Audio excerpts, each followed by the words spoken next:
Apa kabar pemirsa? Saya Claudia Setiohadi akan mengajak Anda untuk mengurai lika-liku kehidupan para selebriti hanya di Ceritaku, cerita inspiratif tanpa gosip. Ya syuting juga dilakukan tiap hari itu udah jenuh. Cuman inget aja honor gitu. Wisnu sama Om Boy baikan dan dia benar-benar yang dapat banget nangis dan gue pun lihatnya sampai nangis gitu. Kalau menurut gue sih deket yang sama Sina itu pasti deket karena hubungan kita syuting di lokasi syuting gitu. Dan menjadi artis biasanya karena cita-cita atau termotivasi orang lain. Tapi bagaimana ceritanya jika jadi artis gara-gara kecelakaan mobil? Inilah yang terjadi pada Tengku Wisnu. Sebuah kisah yang ia sendiri tak pernah menyangkanya. Lantas, seperti apa kisah menabrak mobil malah jadi artis? Berikut ceritanya.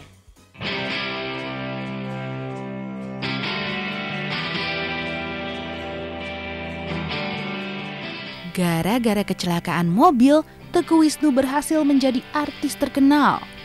Cerita ini bermula saat Wisnu harus mengganti mobil milik tantenya yang ia kendarai dan mengalami tabrakan. Karena tak punya uang, akhirnya Wisnu mengiyakan tawaran rekannya untuk ikut casting bintang iklan. Wisnu hanya berpikir ia harus punya uang untuk mengganti kerusakan mobil tantenya. Akhirnya Wisnu pun ikut casting. Nasib baik berpihak padanya. Wisnu dinyatakan lolos meski ia terpaksa menelan ludah. Sebab honornya saat itu hanya Rp75.000. Sementara harga kerusakan mobil jauh di atasnya. dunia entertain pertama kali terjun itu kira-kira waktu kuliah semester 2 kalau apa semester 3 gitu. Nah itu berawal dari emang waktu itu punya mobil tante dan lagi bawa mobil tante sama saudara juga anaknya tante tabrakan dan itu lumayan parah rusaknya. Jadi mau nggak mau kan harus ganti sendiri, minta sama papa juga nggak enak kan. Pertama yang duluan terjun casting itu sebenarnya saya. Saya juga dikasih tahu teman-teman gitu ikut casting, ikut casting terus pertama saya ajak Wisnu, lu nggak ikut casting bareng gue gitu. Apaan sih casting katanya? Jijik banget deh gue kata Wisnu. Kayak bencong banget sih lu casting, dulu kan banyak bencong. Oh enggak, gue nggak mau. Pertama saya casting, dia sama sekali nggak ngerti cara casting, sama sekali nggak tahu cara casting. Terus saya yang arahin lah istilahnya gitu, kasih tahu gini. Akhirnya gue coba casting, pertama nggak dapet, kedua juga kayak nggak dapet juga. Akhirnya yang ketiga kali gue udah mulai mencoba untuk latihan di depan kaca sebelum gue ikut casting, akhirnya alhamdulillah dapet. Nah kebetulan saya punya teman di PH 1 PH. Dia ngajak saya buat jadi figuran lumayan waktu itu duitnya ya 75.000 hampir 100.000-an lah pertama kan, lumayan. Saya bilang Wis gimana nih, terima nggak? Oh udah lumayan nih Sal. Ya buat nama-nama beli pulsa itu belum kepikiran buat bayar mobil yang tadi kan, mobil tadi masih bengkel dan itu masih secret jadi semuanya nggak tahu, masih rahasia. Pas hari itu langsung kita jalan jadi figurannya Primus Justisio. Jadi kita jadi figuran itu lewat Wisnu juga lewat. Nah pas selesai itu saya syutingnya kita terima duit kalau nggak salah 75.000-an lah waktu itu. Usai menjejaki dunia akting, Tengku Wisnu merambah profesi sebagai presenter. Ini jelas bukan pekerjaan mudah. Sebab pria murah senyum ini masih buta soal dunia presenter. Namun ia tak mau menyerah begitu saja. Baginya lebih baik mencoba ketimbang berdiam diri dalam ketidaktahuan. Pertama kali itu pernah ikut finalis kayak pemilihan presenter gitu, Pijian. Nah walaupun nggak menang tapi ngerasain banget. Kan kita selama karantina ada pendidikan kayak buat presenter, tentang psikologi juga. Jadi lumayan kebantu dan tambah wawasan tentang dunia presenter juga, tentang presenting gitu. Akhirnya habis dari situ baru mulai berani untuk mencoba. Kerja keras Tengku Wisnu akhirnya membuahkan hasil gemilang. Sebuah trofi kemenangan ia genggam setelah dirinya dinobatkan sebagai pemenang. Akting Tengku Wisnu yang dulu dipandang sebelah mata ternyata dinilai berbeda oleh para juri dan sineas. Sebenarnya apa arti penghargaan buat seorang Tengku Wisnu? Penghargaan pertama, nominasi pertama, alhamdulillah ya udah dapat. Perasaan masih senang banget, nominasi aja masuk udah senang banget apalagi menang. Iya, kayak waktu yang kemarin tuh gue sampai nangis. Gue lihat yang dia lagi sama Om Boy ceritanya, yang pokoknya yang baikan, Wisnu sama Om Boy baikan, dan dia bener-bener yang dapat banget nangis, dan gue pun lihatnya sampai nangis gitu. Parah, dahsyat. Sebuah kebanggaan buat gue. Nggak nyangka juga. Terus gue juga yang bersyukur banget sama Allah. Kalau Wisnu mendapatkan itu, alhamdulillah, berarti memang dia cukup diakui bahwa mungkin banyak pemirsa yang suka sama acting dia dan lain sebagainya. Jadi saya sangat bersyukur dan cukup bangga sama Wisnu.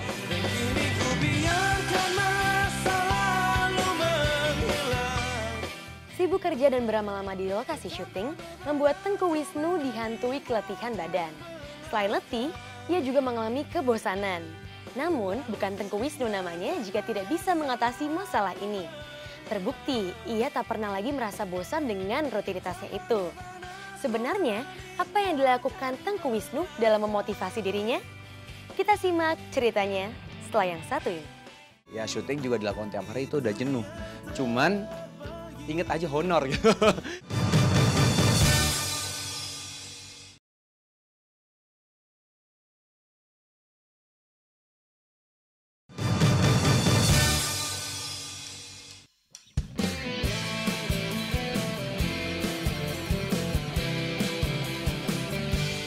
Melakoni dunia akting memang gampang-gampang susah.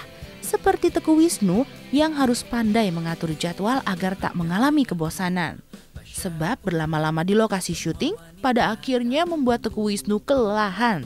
Kalau sudah begini, maka timbullah rasa bosan. Karena dari hari ke hari ia harus menjalani rutinitas yang itu-itu saja. Yaitu baca skenario, berakting, dan merasakan lelah yang amat sangat.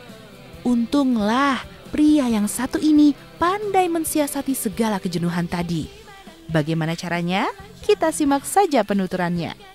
Ya syuting juga dilakukan tiap hari itu udah jenuh. Cuman inget aja honor gitu. Kalau gue sih lebih taktiknya gitu. Jadi aduh capek tapi ntar seminggu lagi dapet honor nih. Jadi sebulan lagi dapet honor nih gitu. Jadi enggak tiba-tiba ya enggak deh, yang penting tabungan gue banyak gitu. Tabungan gue ada nih gitu. Jadi insya Allah sih nggak jenuh. Kerja dari pagi hingga malam memang melelahkan. Seperti dialami Tengku Wisnu yang harus mempersiapkan stamina tinggi untuk menyongsong padatnya jadwal kerja. Ngototnya Tengku Wisnu dalam bekerja bukannya tanpa alasan. Sebab pria berdarah Aceh ini memang ingin mencari uang untuk membantu keluarganya. Apa ya gue kayak gini, malah harusnya gue bersyukur dong karena gue dapat pekerjaan, gue dapat duit, gue jadi nggak sia-sia masa muda gue, bukan buat main-main aja, tapi gue juga menjalaninya dengan kegiatan yang positif. Dia pernah ngingetin aku suatu hal itu, apa ya, kayak gue nyari uang di sini bukan untuk apa-apa, bukan untuk popularitas atau segala macam, buat nyenengin keluarga gue aja, katanya gitu, buat nyokap-nyokapnya yang penting. Ku takkan pernah tertawa, ku takkan pernah bahagia. Selain untuk membantu keluarga, uang yang ia punya juga diparkir sebagai dana tabungan. Tengku Wisnu menyadari betul karir sebagai artis pada akhirnya akan meredup. Kalau sudah begini, maka tak ada jalan lain selain banting setir atau berbisnis. Pilihan alih profesi itulah yang dibidik Tengku Wisnu untuk menyelamatkan masa depannya nanti. Karena itulah, mumpung masih muda, maka lebih baik cari uang dan kemudian ditabung. Gue manfaatin kalau gue karir gue lagi bagus, gue bakal nabung duit itu, nabung honor-honor gue, dan siapa tahu tiba-tiba gue tahun depan udah nggak main sinetron lagi, nggak main film lagi, gue ada tabungan. Dia lebih ke sifat yang kalau dia udah pengen sesuatu, itu pasti dia dapat sampai sedapat-dapatnya. Gue mendapatkan award ini, gue malah bersyukur, jadi ingin menjadi lebih baik lagi, manusia lebih baik lagi, dan tetap eksis di dunia entertain dengan hal-hal yang positif. Saya lihat dari adegan ke adegan, dia cukup matang. Ya saya juga senang karena semakin dia mendapat penghargaan, semakin dia lebih giat lagi dalam memacu karirnya.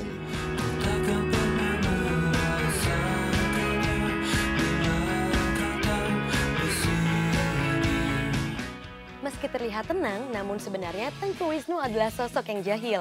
Teman-teman di lokasi syuting sudah paham betul dengan kebiasaannya ini. Cerita jahilnya Wisnu sebenarnya sudah lama terjadi. Bahkan semenjak ia kecil, Wisnu sudah menunjukkan keisengannya mengganggu teman-temannya. Seperti apa ya isengnya Tengku Wisnu? Simak ceritanya setelah yang satu ini. Gue orangnya kadang-kadang suka jahil dan suka yang bodoh amat gitu.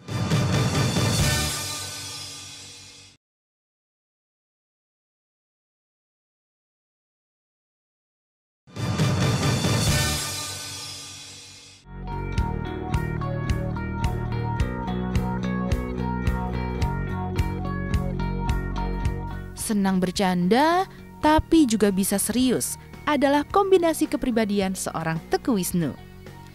Tapi jika sudah berada di lokasi syuting, maka yang lebih banyak tergambar darinya adalah sifat jahil. Meski begitu, jahilnya Tengku Wisnu adalah jahil yang membuat suasana syuting menjadi segar. Karena itulah rekan-rekan di lokasi syuting tak pernah protes dengan kebiasaan Tengku Wisnu ini.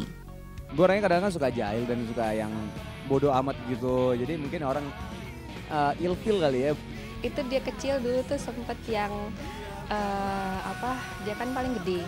Maksudnya paling gede tuh badannya gede, besar gitu, gendut. Terus itu padahal dia baru kelas 1 SD. Itu inget banget. Kalau udah namanya masuk ke SD, itu tantenya, itu mamanya saya itu tiap hari dipanggil ke sekolah karena ulah dia yang nakal. Nakalnya itu ya iseng ya, bukan nakal.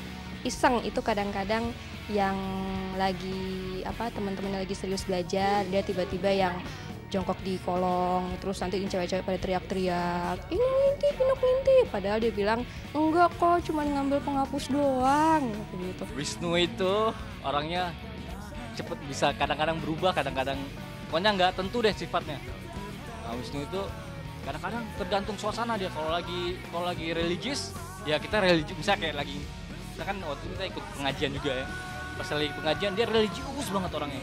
Tapi kalau lagi main, misalnya lagi main bola atau apa, dia juga misalnya lagi ada emosi, dia juga emosi marah bener gitu. Tengku Wisnu juga berhati-hati loh dalam soal memilih teman, karena itulah ia kerap dianggap sombong. Padahal semua anggapan itu salah adanya. Ia punya alasan kenapa harus berjaga jarak dengan orang yang baru dikenalnya. Apalagi dengan wanita. Jangan harap Tengku Wisnu langsung mendekat dan berakrab-akrab ria. Sebenarnya emang kalau temen cewek emang gue orangnya emang agak membatasi teman-teman cewek, karena emang kita manusia kadang-kadang kita bisa aja kegoda kan, kegoda sama hal-hal yang ya kayak gitulah, cewek atau yang lain gitu. Menjadi artis sama halnya menjadi sosok super sibuk. Situasi inilah yang membuat Tengku Wisnu jadi kehilangan waktu untuk sekedar bertemu rekan-rekannya. Selain sulit bertemu teman, ia pun jadi sulit bertemu kekasih. Tengku Wisnu yang pernah menjalin cinta dengan wanita bernama Pipit tersebut akhirnya memilih memberi pengertian buat orang-orang di sekelilingnya termasuk pacar dan keluarga. Jadi lebih aktivitas buat teman-teman tuh jadi berkurang gitu. Jadi biasanya gue tuh main futsal sama teman-teman tiap Sabtu. Malam Minggu pasti jalan-jalan sama teman-teman dan bawa pacar. Terus biasanya kita ada seminggu sekali kita ketemuan lagi. Kalau bisa ketemuan sama teman-teman, ngobrolin apa gitu. Sekarang emang aktivitas sama teman-teman dan pacar itu jadi berkurang. Kalau dulu sih sama kita ya mungkin karena dia nggak sibuk kali ya, sama satu permainan, satu tongkrongan, satu sekolah dulu di Aceh sama-sama. Terus pas di sini mungkin karena jarak rumah juga agak jauh, terus sekarang ini juga dia sudah sibuk-sibuk banget kan. Ya saya sih nggak pernah paling kalau SMS say hi, say hello, no apa kabar ini. Terus tapi kalau dia nggak respon pasti lagi sibuk. Saya mikirnya positif aja, nggak mau yang negatif ya kan. Hubungan pribadi sama keluarga tetap ya kita paling telepon. Kalau ketemu sih emang jarang karena papa sama mama kan di Aceh ya. Jadi paling telepon.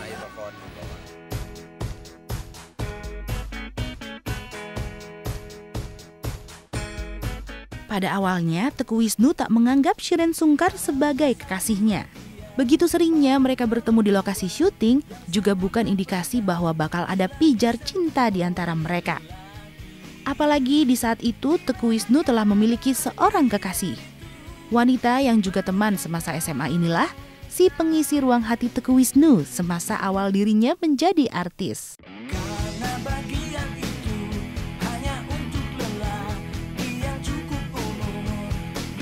Gue kenal udah dari kelas 1 SMA, itu sekitar udah 6 tahun ya kenalnya, tapi gue jadian baru 2 tahun. Waktu SMA kan gue gak kenal, tiba-tiba gak tahu kenapa ya gue ketemu lagi pas kuliah sama dia, gue dekat lagi, tiba-tiba dideketin sama teman-teman sengaja. Gue lagi gak ada pacar, Wisnu lagi gak ada pacar, tiba-tiba tadinya gak sama-sama suka, bener-bener gak sama-sama suka. Aku juga gak tahu yang namanya Wisnu yang mana, dia mungkin lupa yang namanya aku yang mana gitu, tapi gak tahu kenapa 2-3 kali jalan, tiba-tiba Wisnu telepon aku, dari situ aku deket gitu. Rumah pacar, kenapa gue bilang rumah pacar? Dulu waktu gue belum punya mobil, gue tuh selalu naik bis ke rumah pacar gue, dan gue selalu pacarannya di rumah dia. Ada nasi goreng lewat, jajannya nasi goreng. Emang dulu krisis keuangan gue agak-agak dalam ya, jadi pacarannya emang di sekitar lingkungan komplek dia aja. Dia nggak kayak orang yang sosok bilang ada, sosok bilang ini itu. Dia nggak, dia bilang nggak ada, dia orang nggak punya, gini-gini, saya lagi susah, gimana-gimana, dia bilang sama aku dulu. Memiliki kekasih di saat karir tengah menanjak memang dibutuhkan keseimbangan berpikir. Artinya, kedua belah pihak harus saling mengerti dan memahami. Begitu pula yang dilakukan Teguh Wisnu. Dia tak pernah berhenti memberi pengertian agar orang terdekatnya jadi tahu dan semakin tahu tentang apa yang ia kerjakan. Pertama-tama sih sempat agak ribet kali ya, kayak yang dulu biasanya kita yang waktunya selalu ada gitu, yang kita ada waktu yang yang kita selalu bersama-sama bareng-bareng gitu. Tapi kalau misalnya udah sekarang gue mulai emang udah agak-agak sering syuting, dia mungkin ketemuannya paling rumah gue kan berdekatan tuh sama pacar gue, jadi dia kalau misalnya gue mau syuting gue paling ke rumahnya dulu, gue ketemu nyokapnya, ketemu bokapnya, gue ketemu dia, kita ngobrol-ngobrol aja. Beda sih enggak ya, nggak sama sekali beda, cuman bedanya kali waktunya aja kali ya berkurang. Dia lebih ngerti karena gue dari pertama gue terjun ke sini gue udah kasih pengertian ke dia, Beb, ini untuk aku gitu, maksudnya kamu harus dukung aku, dan dia sangat mengerti tentang hal ini gitu. Di saat itu pula Teguh Wisnu dan Pipit mengaku sudah cocok satu sama lain. Pengertian yang ditanamkan sang pria berhasil diterjemahkan dengan manis oleh si wanita. Meski Wisnu banyak disukai para wanita, namun sang kekasih tak pernah merasa terusik atau cemburu.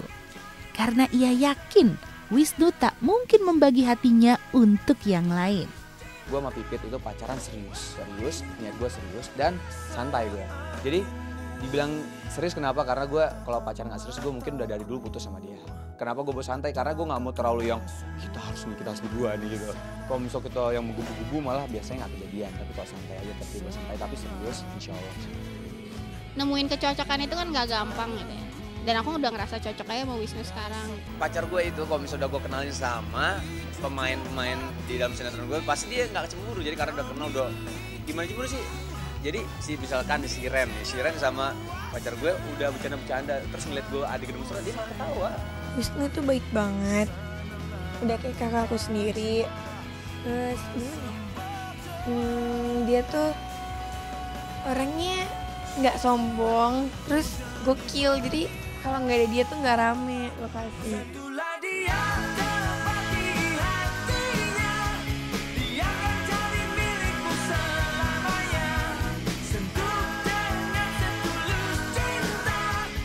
Kisah cinta Teguh Wisnu memang mengejutkan, sebab di saat awal ia memiliki seorang kekasih bernama Pipit.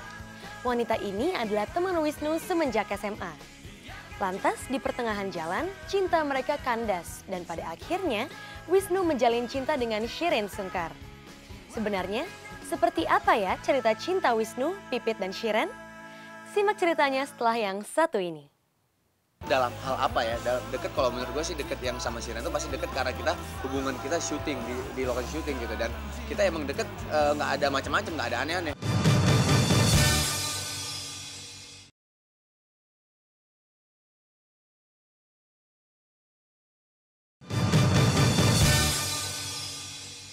Takkan pernah habis air mataku bila ku ingat tentang dirimu.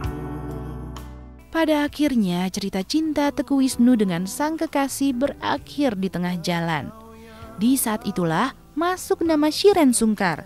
Namun Wisnu membantahnya karena baginya Shireen hanyalah teman kerja semata. Namun bertahun kemudian apa yang terjadi? Ternyata Shireen lah yang dipilih Wisnu sebagai kekasih hati. Dalam hal apa ya? Dalam deket, kalau menurut gue sih deket yang sama Shireen itu pasti deket karena kita hubungan kita syuting di lokasi syuting gitu, dan kita emang deket, nggak ada macam-macam, nggak ada aneh-aneh. Kita malah suka curhat tentang pacar gue sama Shireen curhat adalah gitu. Kalau mungkin lebih ke Pipitnya, Pipit lebih takut dia tiba-tiba gue cinlok ya gitu ya. Tapi kalau misal gue emang kerja buat kerja, syuting buat syuting, karena gue nggak ada pikiran gue, wah syuting, oh sama siapa, sama ini, wah gila ini gue deketin nih, nggak ada kepikiran sama sekali seperti itu.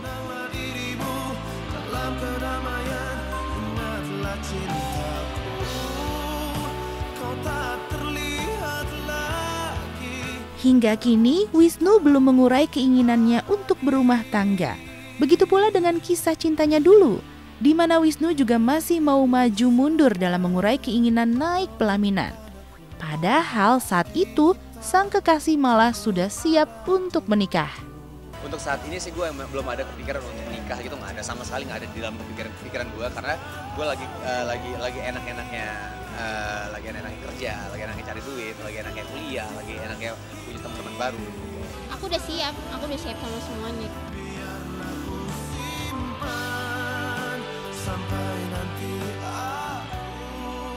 Teguh Wisnu dengan segala ceritanya adalah potret kehidupan dunia artis yang banyak menyimpan kisah di dalamnya.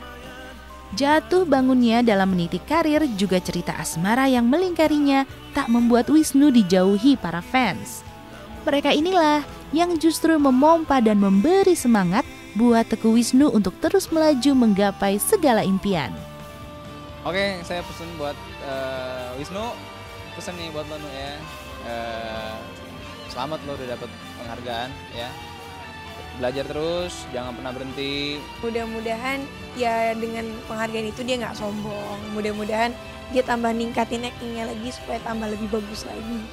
Teguh Wisnu tuh kayak kalau di mata gue dia tuh baik, terus perhatian sama ceweknya, terus dia juga rajin ibadah, terus pintar, bijaksana, baik hati dia pokoknya. Jago acting. Ya. Ya udahlah ya, nggak usah lama-lama gitu. Secara karir bagus, usaha juga, pacar udah punya, udah maghrib lagi, ya kan usianya udah cukup banget. Jadi menurut gue tahun depan mereka harus sudah punya undangan. Mau jadi enggak tapi punya undangan aja dulu gitu. Namun cintamu abadi. Hidup adalah pilihan, karena itu jangan pernah menyesali pilihan itu. Sebab selalu ada hikmah di setiap kejadian dan selalu ada kebaikan di setiap pilihan. Usai sudah saya menemani Anda pada hari ini, semoga cerita dari kehidupan selebriti tadi dapat membawa inspirasi bagi kehidupan Anda. Sampai jumpa di ceritaku berikutnya. Biarlah ku simpan sampai nanti